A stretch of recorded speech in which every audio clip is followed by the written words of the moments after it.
Alright, so today was going to be a little funny video about storm delving, but I guess we're not doing that because my account's way too low level and I can never get into the queue. So I'm just going to be ranking all the perk stones and basically showing you what it is in case you don't know. So basically starting us off with the commons, we have a lot of them. A lot of these common stones aren't really that good though, so we can kind of just skip them over because they all just only give a few stats. Anyway, moving on to the rare stones. So for talent number 1, we have take 5% less damage during air combos, which is not good. Proficient, skills take 10% less Ryatsu. Now this one could be pretty goated, I'm not gonna lie. If you're a skill spammer, then yeah, this would be really good for you. Shielded, the first attack to hit you outside of combat is voided and does not damage you. This is horrible, number 1, because it doesn't stack. Even if it did stack, that's only like 6 hits, I think, at max that it voids. It just goes away after you're in combat. Once you're in combat, this thing is literally useless to you. So, it's horrible. All around, again, horrible, because +2 to all stats is basically negligible. Like, you don't even notice +2. Swift, 10% extra flash step speed. This could be pretty good, just because you know, you can catch your opponent off guard by flash stepping faster than expected, or just, you know, being faster than them in a fight. It's pretty useful. Legendary perk stones, in my opinion, legendary perk stones are the best out of all of them. They're better than godlies, which is actually depressing. I don't know why they're better than godlies, but they are. Anyways, legendary perk stones, we got Boxer. M1s deal 5% more damage. Insane, that's goated already, and you can stack it. Like, keep in mind, you can stack most of these things unless it says you can't stack it. At least that's what I'm assuming, because I can't freaking storm delve. Anyways, next one we have strength resistant, which strength related damage deals 5% less damage to you. Again, you can probably stack it for a lot of damage resistance. We also have spirit resistance, which is the same thing but for spirit. So I mean, if you use these together, it might be pretty good, but honestly I wouldn't use too many. I'd use like only one of each on one accessory, or 2 accessories I should say. Next we have double edged, deal 10% more damage but also receive 10% more damage, which is pretty good.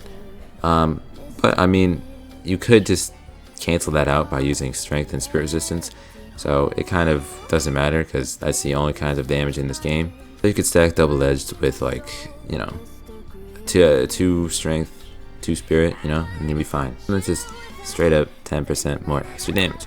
But honestly, I feel like it would be more meta to go just Boxer and then some strength resistance, because then you just get like a lot more damage with more HP. Now Dexterous's second form lasts 10% longer.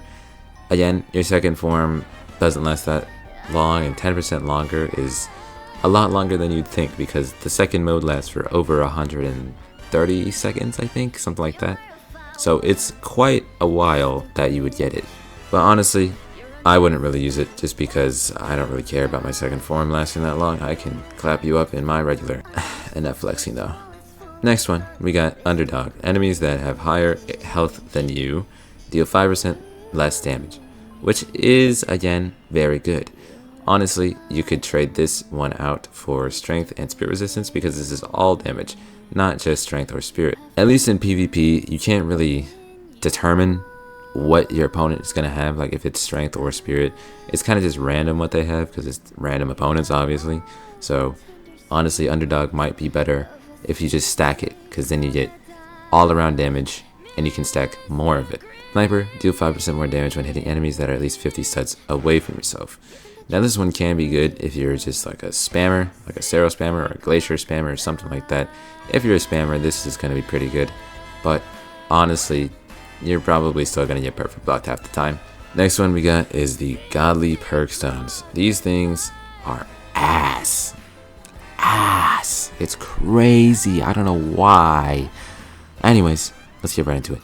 Respiration. Perfect dodging and attack will heal you for 1%. 1% of your HP for a perfect dodge. This is crazy. It's a godly stone. Like, bro, 1%? Are you kidding me? At least give me 5%. Do you know how much 1% is? That's 1 M1. Less than an AM1 for perfect dodging. You're not perfect dodging 24/7, bro. Like, this is crazy. I don't know why it's so ass. It doesn't even give you like like 10%, like at least something, like 5%. Come on, Reaper, deal 10% more damage to NPCs. Nobody cares about that. Engager, lower all cooldowns by 2 seconds upon black breaking an opponent. Does not work on evasives and ultimates. Now, when you black break an opponent, it kind of is random because they gotta block first, you know. So while black breaking, you have to basically just use your Sero or whatever else you have. If you don't have any black breakers, then you're fucked. Sorry, this stone's just shit for you too.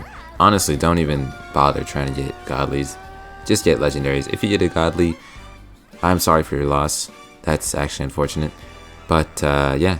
Anyways, that's going to be about it for the video. Hope you guys enjoyed. Hope this helped you at least a little bit to decide what you're going to be going for as perk stones. And I hope you have an amazing Christmas or whatever you celebrate, because I'm probably not going to be posting tomorrow or the next day. So yeah, I want to be spending time with family. I hope you guys have a great rest of your day. I'll see you next time. Peace.